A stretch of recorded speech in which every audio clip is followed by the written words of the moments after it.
Hello everyone, तो स्वागत है आपका इस चैनल पे। एंड मैं कब से सोच रही थी कि मैंने कब से हाइपर रियलिस्टिक स्केच बनाया नहीं है। तो आज हम ड्रॉ करने वाले हैं रियलिस्टिक स्केच, जो कि है हम सबके फेवरेट विराट कोहली सर का। एंड इसमें मैं आपको बताने वाली हूँ कि कौन सी चीज़ें हमें लगती है रियलिस्टिक स्केच बनाने के लिए। एंड ये वीडियो बहुत ही ज़्यादा स्पेशल है क्योंकि इसमें मैंने आपको स्टेप बाय स्टेप सारी चीज़ें समझाई हुई है। तो अगर आप बिगिनर हो तो आपके लिए तो बहुत ही बढ़िया ट्यूटोरियल होने वाला है। एंड अगर आप इस पिक को निकालते हो तो आप कोई भी स्केच निकाल सकते हो, ये गारंटी मैं देती हूँ। तो चलिए सबसे पहले हम देख लेते हैं कि हमें कौन सा रेफरेंस पिक निकालना है। बाय द वे ये वो रेफरेंस पिक है जिसको हम बनाने वाले हैं। एंड आप देख ही सकते हो कि इसमें कितने ज़्यादा डिटेलिंग है। एंड ये रेफरेंस पिक ढूंढने के लिए मैंने बहुत ज़्यादा टाइम लगाया है क्योंकि हमें ऐसा रेफरेंस पिक चाहिए था जिसमें बहुत ज़्यादा डिटेलिंग हो एंड निकालने में डिफ़िकल्ट हो। तो अगर आपको ये रेफरेंस पिक डाउनलोड करना है तो मैंने डिस्क्रिप्शन में इसके लिंक्स डाल दिए हैं, तो आप वहाँ से डाउनलोड कर सकते हो। बाय द वे मैंने इस पिक पे ग्रिड्स बना के भी आपको प्रोवाइड किया है, तो डाउनलोड ज़रूर कर देना। तो ये स्केच बनाने के लिए मैं यहाँ पे यूज़ करी हूँ स्केचों की नोटबुक, जो कि A3 साइज़ में है। एंड ये नोटबुक मैं सेकंड टाइम यूज़ करने वाली हूँ, तो मैं आपको बताऊंगी स्केच कंप्लीट होने के बाद कि ये नोटबुक कैसी है एंड आपको इसको बाय करना चाहिए कि नहीं। बाय द वे फिलहाल के लिए हम यहाँ पे ड्रॉ करने वाले हैं आउटलाइन। एंड ये पार्ट 1 है जिसमें हम आउटलाइन कवर करने वाले हैं। तो आउटलाइन करने के लिए हमें सिर्फ 3 चीज़ें लगने वाली है, जो कि पेंसिल, इरेजर एंड स्केल। तो आपको पहले पेंसिल को अच्छे से शार्प कर लेना है। तो चलिए सबसे पहले हम ग्रिड्स बनाते हैं। तो ग्रिड्स बनाने के लिए मैं यहाँ पे चारों साइड पे 2.5 सेंटीमीटर का गैप छोड़ के डॉट्स लगाऊंगी। एंड यहाँ पे मैं 30 सेंटीमीटर की स्केल यूज़ करी हूँ, जो कि बड़ी वाली स्केल होती है। तो आप भी ट्राई करना कि आपके पास अगर बड़ी वाली स्केल हो तो उससे ड्रॉ करना, क्योंकि लाइन खींचने में आसानी होती है।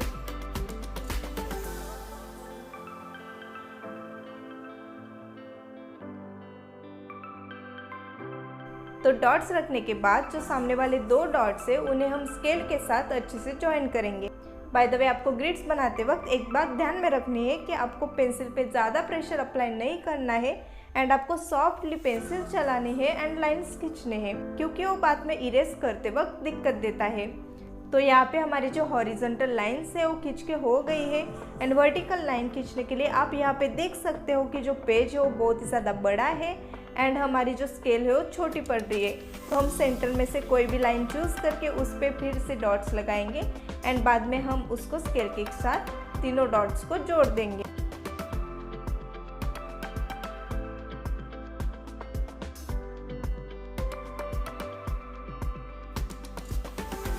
तो वैसे तो अभी हमारे जो ग्रिड्स है वो बनके हो गए हैं एंड अभी हमें नंबरिंग करनी होगी। तो नंबरिंग हम यहाँ पे कर रहे हैं जैसे कि 1 2 3 4। इससे आपको बॉक्स ढूंढने में आसानी होती है।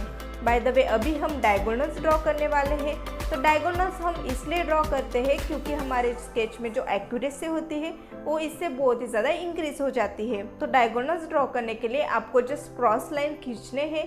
तो जैसे कि मैं यहाँ पे क्रॉस लाइन खींच रही हूँ, सेम आपको प्रोसेस फॉलो करनी है।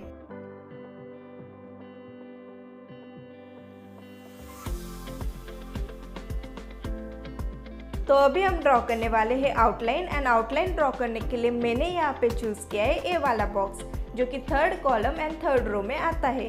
तो इस बॉक्स में जो भी शेप मुझे दिख रहा है उसको पहले मैं बना दूंगी। तो आपको भी सेम उस बॉक्स को टिक कर देना है एंड उस बॉक्स से आपको आउटलाइन स्टार्ट करनी है। तो यहाँ पे मैं आउटलाइन टॉप टू बॉटम कर रही हूँ। तो सबसे पहले हम हेड बनाएंगे। तो हेड बनाने के बाद हम यहाँ पे बनाने वाले हैं आईज, बट आपको जो जो डिटेलिंग हेयर्स की दिख रही है उसको आपको पहले ही बना देना है।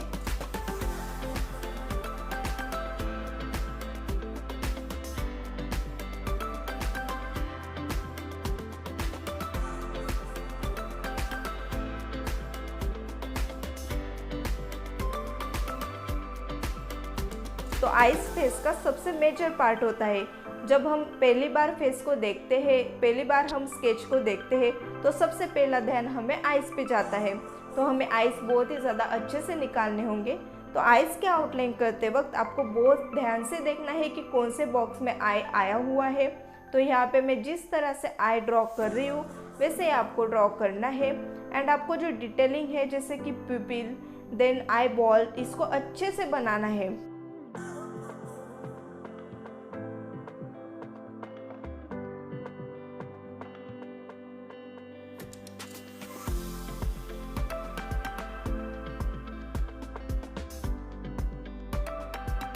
तो जिस तरह से हमने फर्स्ट आई को ड्रॉ किया है वैसे ही हमें सेकंड आई को भी ड्रॉ करना है।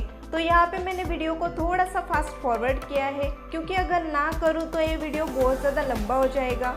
तो अगर आपको निकालने में दिक्कत हो रही है तो आप इस वीडियो के स्पीड को थोड़ा सा स्लो करके भी निकाल सकते हो। बाय द वे यहाँ पे मैं यूज़ कर रही हूँ आर्ट लाइन की पेंसिल, जो कि HB और 2B हम यूज़ कर सकते हैं आउटलाइन करने के लिए, और एल्स आप लीड पेंसिल भी यूज़ कर सकते हो। लीड पेंसिल एक बेस्ट ऑप्शन है आउटलाइन बनाने के लिए, बट मैं यहाँ पे 2B पेंसिल का यूज़ कर रही हूँ।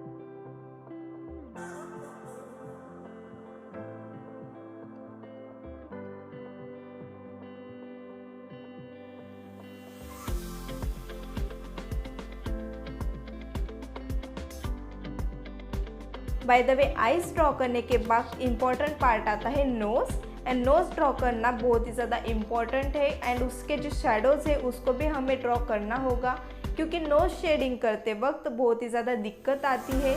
एंड नोज़ ऐसा पार्ट है जो ऊपर आता है फेस के, तो उसको बहुत ही ज़्यादा हाईलाइटेड हमें करना पड़ता है। तो आपको आउटलाइन करते वक्त जो जो आपको डार्क पोर्शन दिख रहे हैं उसकी भी आपको आउटलाइन करनी है। तो यहाँ पे हमने नोज़ तो बना लिया है। तो अभी हम ड्रॉ करने वाले हैं बियर्ड, एंड बियर्ड ड्रॉ करने के लिए हमें सिर्फ शेप पे ध्यान देना है एंड हेयर्स के डायरेक्शन पे ध्यान देना है। तो जो डायरेक्शन है उसको ऑब्जर्व करके हमें आउटलाइन बनानी होगी, एंड इस तरह से आपको सारे आउटलाइन कंप्लीट करनी है। एंड अगर आप स्केच निकाल रहे हो तो आप आपका प्रोग्रेस वर्क आपके स्टोरी पे डाल के मुझे टैग कर सकते हो मेरे आईडी पे। मैं आपकी स्टोरी ज़रूर रिपोस्ट करूँगी एंड मुझे बहुत ज़्यादा खुशी होगी आपके आर्टवर्क्स देख के। तो यहाँ पे हमारे स्केच की आउटलाइन कंप्लीट हो गई है, एंड नेक्स्ट पार्ट में हम इस स्केच में जान डालने वाले हैं, मतलब कि शेडिंग करने वाली है। तो चलिए मिलते हैं नेक्स्ट पार्ट में। तब तक आप इस वीडियो को लाइक कर देना, एंड आपको अगर ये पसंद आ रहा है तो कमेंट ज़रूर कर देना, एंड चैनल को सब्सक्राइब करना मत भूलना।